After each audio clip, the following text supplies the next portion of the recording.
안녕하세요. 오늘은 자반증 환자들이 가장 많이 처방받는 약물에 대해서 알아볼까 합니다. 3위 해열 진통제 혹은 소염 진통제입니다. 크게 두 가지로 구분을 보통 하는데요. 성분명이 보통 아세트아미노펜이라고 하는 타이레놀이라고 하죠. 그렇게 부르는 약물도 있고요.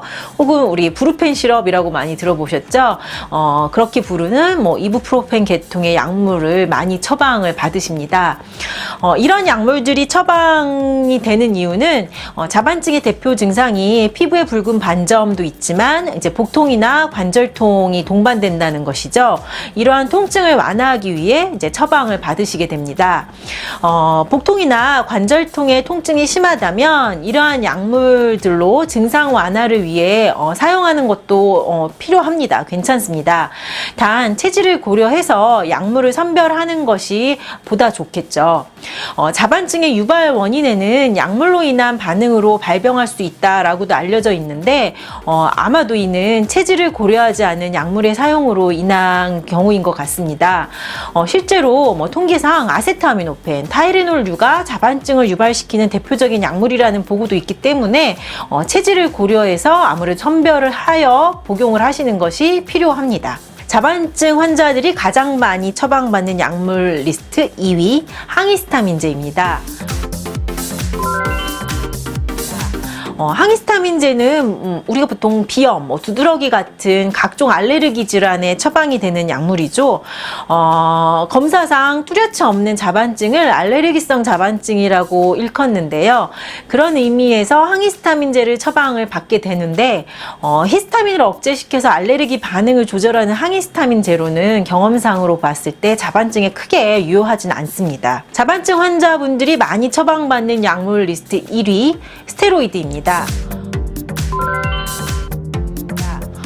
스테로이드는 항염증 작용이 뛰어난 약물이라고 알려져 있죠.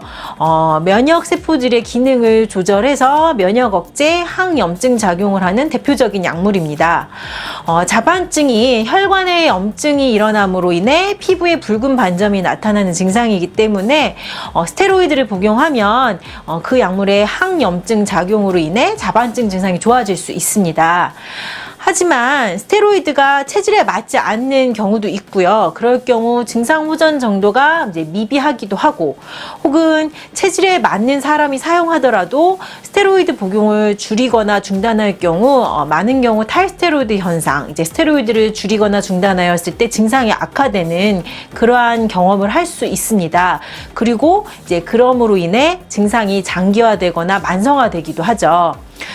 스테로이드를 그리고 과량 혹은 장기 복용하였을 경우에는 스테로이드로 인한 부작용이, 다양한 부작용이 초래될 수도 있는 약물이기 때문에 장기 복용할 수도 없는 약물이기도 합니다. 자반증에 스테로이드가 필요한 약물인지에 대해서는 고려해 볼 필요가 있습니다. 그리고 만약 스테로이드를 처방을 받으셨다면 소량으로 단기간에 걸쳐서 복용하기를 권해드립니다.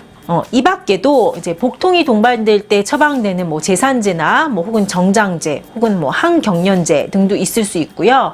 자반증이 장기화 만성화될 경우 답손이라고 하는 항박테리아 약물도 간혹 처방되기도 합니다. 하지만 자반증이란 질환 자체가 서양의학적으로 원인이 뚜렷한 질환이 아니기 때문에 큰 효과를 기대하고 이러한 처방이 되기보다는 면역 기능 자체가 스스로 회복되어서 이제 잘 낫기를 기다리면서 일시적으로 증상을 완화를 시킴으로 목표로 처방이 되는 것이 이제 현실입니다. 그리고 이런 경우에 오히려 약물에 대한 부작용으로 자반증이 악화되는 경우도 있기 때문에 주의하는 것이 필요합니다. 자반증 치료, 서양의학적 치료법이 무조건 나쁜 것도 아니고 한의학적인 치료법만이 필요한 것도 아닙니다. 체질을 진단하여서 서양의학적인 치료법의 장점을 취사 선택하고 또 한의학적인 치료법으로 조금 더 근본적인 치료를 하신다면 훨씬 더 좋은 치료 효과가 기대될 수 있습니다.